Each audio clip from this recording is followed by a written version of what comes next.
ادھر سے مسلمان اور ادھر سے ہندو ابھی تک آ جا رہے تھے۔ کیمپوں کے کیمپ بھرے پڑے تھے جن میں ضرب المثل کے مطابق تل دھرنے کے لیے واقعی کوئی جگہ نہیں تھی، لیکن اس کے باوجود ان میں ٹھونسے جا رہے تھے۔ غلہ ناکافی ہے، حفظان صحت کا کوئی انتظام نہیں، بیماریاں پھیل رہی ہیں۔ اس کا ہوش کس کو تھا؟ ایک افراط و تفرید کا عالم تھا۔ سن 48 کا آغاز تھا، غالباً مارچ کا مہینہ۔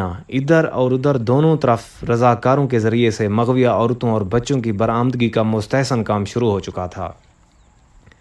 سینکڑوں مرد، عورتیں، لڑکے اور لڑکیاں اس کار خیر میں حصہ لے رہی تھیں۔ میں جب ان کو سرگرم عمل دیکھتا تو مجھے بڑی تعجب خیز مسرت حاصل ہوتی، یعنی خود انسان کی برائیوں کے آثار مٹانے کی کوشش میں مصروف تھا۔ جو عصمتیں لوٹ چکی تھیں ان کو مزید لوٹ کھسوٹ سے بچانا چاہتا تھا۔ کس لیے؟ اس لیے کہ اس کا دامن مزید دھبوں اور داغوں سے آلودہ نہ ہو، اس لیے کہ وہ جلدی جلدی اپنی خون سے لتھڑی ہوئی انگلیاں چاٹ لے اور اپنے ہم جنسوں کے ساتھ دسترخوان پر بیٹھ کر روٹی کھائے، اس لیے کہ وہ انسانیت کا سوئی دھاگا لے کر جب تک دوسرے آنکھیں بند کیے ہیں عصمتوں کے چاک رفو کر دے۔ کچھ سمجھ میں نہیں آتا تھا، لیکن ان رضاکاروں کی جد و جہد پھر بھی قابل قدر معلوم ہوتی تھی۔ ان کو سینکڑوں دشواریوں کا سامنا کرنا پڑتا تھا، ہزاروں کھیکھڑے تھے جو انہیں اٹھانے پڑتے تھے، کیونکہ جنہوں نے عورتیں اور لڑکیاں اڑائی تھیں سیماب پا تھے۔ آج ادھر، کل ادھر، ابھی اس محلے میں، ابھی اس محلے میں، اور پھر آس پاس کے آدمی بھی ان کی مدد نہیں کرتے تھے۔ عجیب داستانیں سننے میں آتی تھیں۔ ایک لیایان افیسر نے مجھے بتایا کہ سہارنپور میں 2 لڑکیوں نے پاکستان میں اپنے والدین کے پاس جانے سے انکار کر دیا۔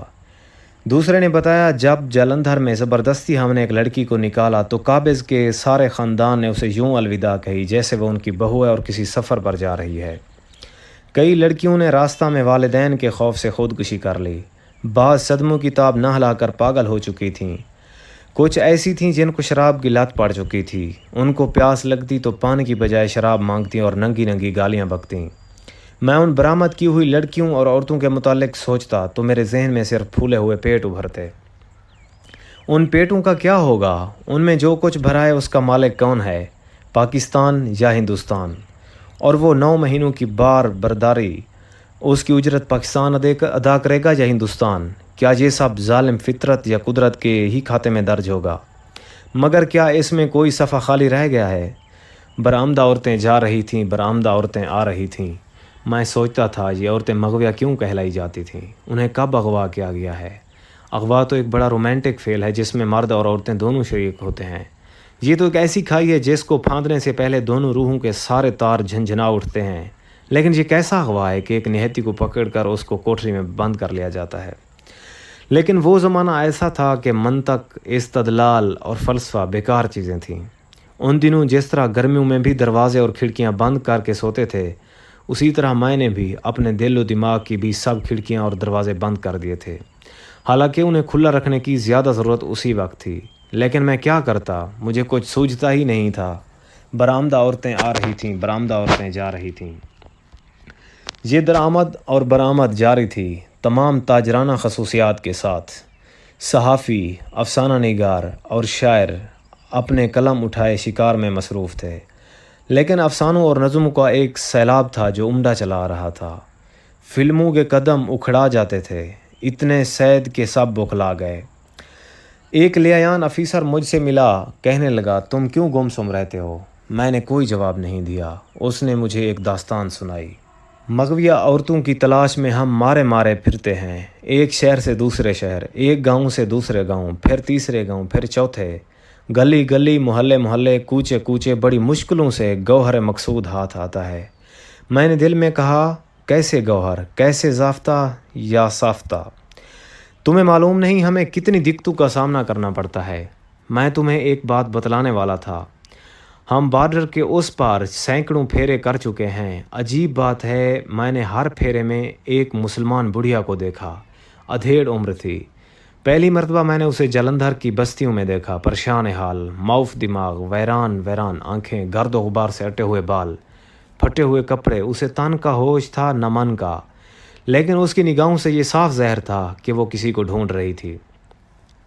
مجھے بہن نے بتایا کہ یہ عورت صدمہ کے باعث پاگل ہو گئی ہے، پٹیالہ کی رہنے والی ہے، اس کی اکلوتی لڑکی تھی جو اسے نہیں ملتی۔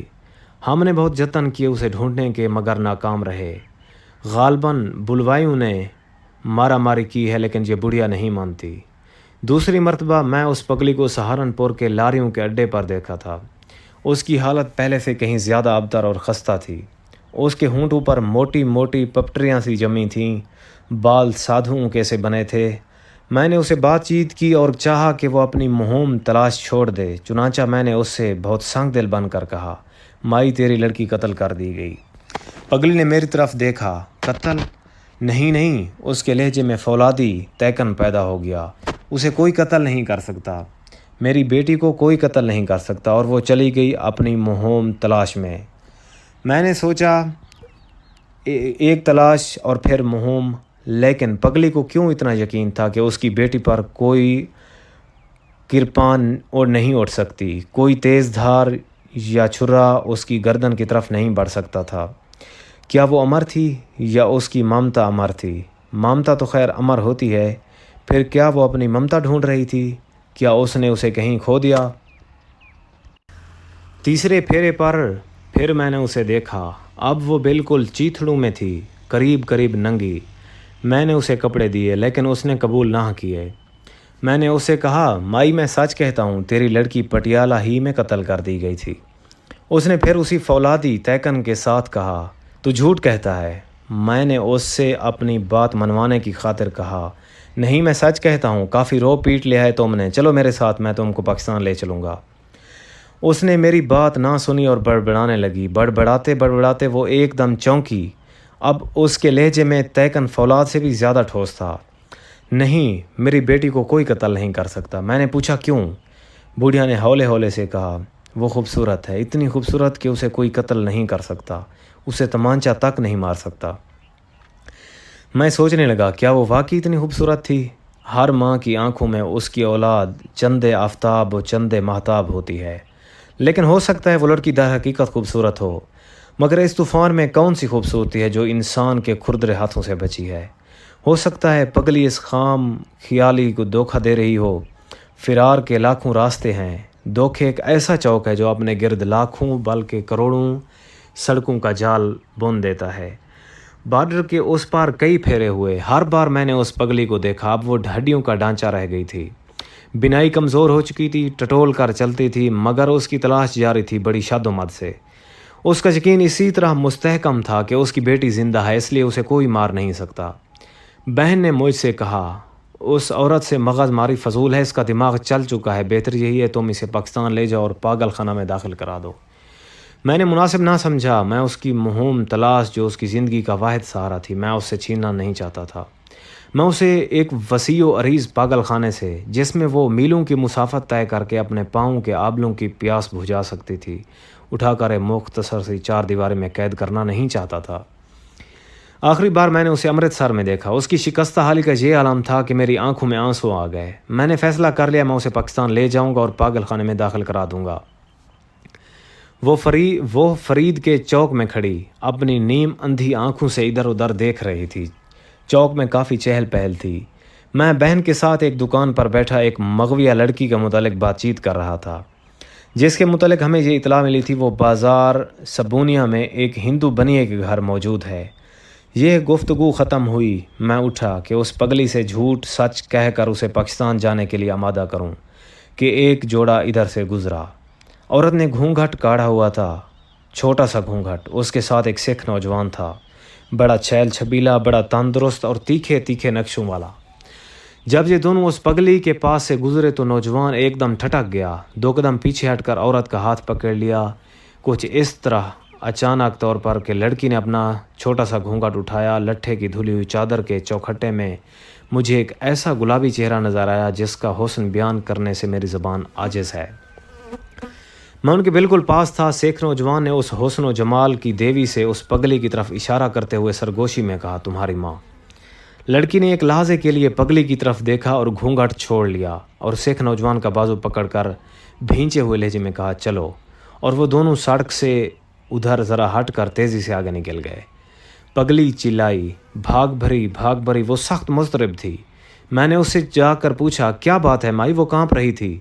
میں نے اس کو دیکھا ہے۔ میں نے پوچھا کسے؟ اس کے ماتھے کے نیچے 2 گڑھوں میں اس کی آنکھوں کے بے نور ڈھیلے متحرک تھے۔ اپنی بیٹی کو، بھاگ بھری کو۔ میں نے پھر سے کہا وہ مر کھپ چکی ہے مائی۔ اس نے چیخ کر کہا تم جھوٹ کہتے ہو۔ میں نے اس مرتبہ اس کو پورا یقین دلانے کی خاطر کہا میں خدا کی قسم کھا کر کہتا ہوں وہ مر چکی ہے۔ یہ سنتے ہی وہ پگلی چوک میں ڈھیر ہو گئی۔